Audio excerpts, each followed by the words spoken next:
सकाळी सकाळी मस्त चहा आणि ब्रेड खाऊन बाकीच्या कामांना सुरुवात करावी विचार केला होता. दूध गरम करायला ठेवलं, गॅसची झळ लागताच दूध फाटलं.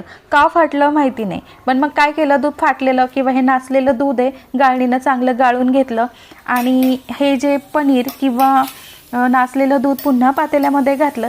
यामध्ये मी चमचा दीड चमचा साखर घातली आणि हे सगळं करता करता डोळ्यासमोर लहानपण आलं. कधीतरी वर्षा 2 वर्षातनं एकदा दूध नासायचं आणि आई आम्हाला त्यामध्ये साखर घालून खव्यासारखं बनवून सगळ्यांना वाटून द्यायची आणि हे खाण्यासाठी आमच्यात भांडणं लागायची. त्यावेळेस मला माहिती नव्हतं की दूध मुद्दामसुद्धा लिंबू घालून किंवा व्हिनेगर घालून फाडता येतं. जर मला माहिती असतं तर मी नक्कीच फाडलं असतं आणि रोज आईचा मार खाल्ला असता. पण असं आज मी काय केलं, हे जे नासलेलं दूध आहे त्यामध्ये साखर घातली आणि घरामध्ये 4 काजूचे तुकडे, 2 बदाम सापडले, ते कुटून त्यामध्ये घातलं, चांगलं शिजवलं आणि मस्त ही माझी मॅजिकल मिठाई एकदम 2 मिनिटामध्ये तयार झाली. मस्त आवडीने खाल्ली.